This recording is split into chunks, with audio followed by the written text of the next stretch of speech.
This is episode 27 blog, Celebrating Being Life in the Moment. Our journeys into enlightenment are all about exploring, while alive, the freedom that we tend to associate with being in the spirit form. They are journeys into enlightenment, not to enlightenment. If we are fortunate, what comes at the end of one's life is a contented essence, a lifetime that was filled with adventures and challenges and delights in being in form. The delights in being able to feel physically and emotionally and think, and how they reflect and nourish the essence, soul, spirit we each hold inside. This is the totality of being. There is a strong orientation and subsequent belief structures we humans have created that to be in form, in a body, means to suffer. Religions have been built around this premise. Suffering is held up as the central theme. Salvation comes only in death, when we are released from the body. The truth is that is only one approach and experience about life. There are many. Surviving to live another day is a balancing act, and we will judge, quantify, defend, and deny in the process. This is self. We seek control in the world around us. This is self again. It is only illusion, for the next breath may happen or not, despite our efforts. Coming to terms with what each life is about an individual's awareness, and those witnessing that life will make their assumptions based on their own sense of being. Life is coming to terms with self and essence as partners in being in form.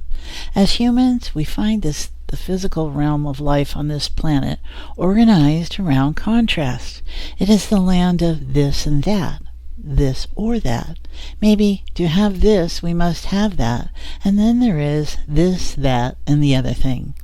There are duality, polarity, and scalar dynamics present as frameworks of relations along with time and space.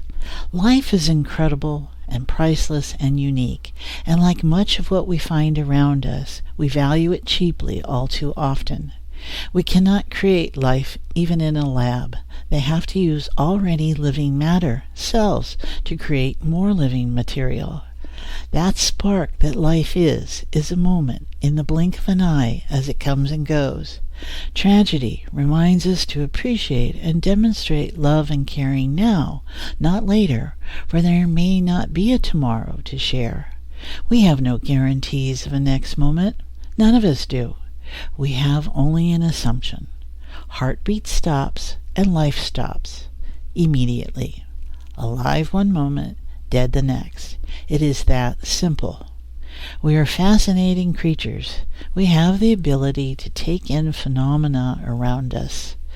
We then interpret, give meaning to that phenomena due to our inner bias and story settings, and then we embody and express that phenomena. We also can change the inner biases at any time in response to the incoming information. It is rather remarkable, the ability to change one's mind and subsequent behavior and storyline. It is the dynamic of evolution. We are going to judge what anyone's experience is, and it will guide us through a lifetime in relation to that judgment. We build behaviors out of our sense of experiences, and they create a story of references that becomes our identities. They will, as stories that demonstrate wholeness, provide moments in a range of emotional reactions and resulting feelings and thinking in response. We can start to judge the phenomena, information, and conclusions that we draw in those reactions and responses. We might look to experience avoidance and look to eliminate or control in order to feel okay about our sensory evaluators of phenomena. We question what we see, hear, think, feel, sense when the incoming doesn't match our inner catalog of references. Phenomena is only information, and we will judge and name it based on that building catalog index in our story.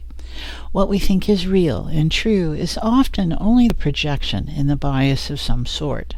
Wisdom is being able to sort it all out based on present information and the existing interior index and drawing new conclusions. Being present means being open to input, new evaluation, and the references of the past able to integrate the new input. Being present is a constant dance of the life spark.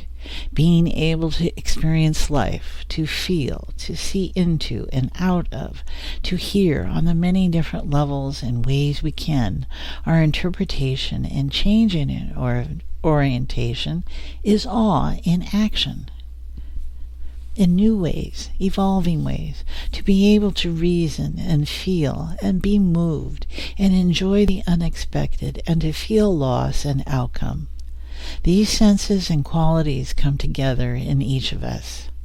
A quote from Abraham, courtesy of Esther Hicks, is that you cannot have a happy ending to an unhappy life. I would add, don't get too caught up in what you think happy is. Living rich lives full of oneness and wholeness awareness provides textures and complexities, simplicity and clarity, and the depths of nuances that reflect what life is about and what is possible. Celebrate the vibrations of consciousness expressing. Celebrate being alive in 2020.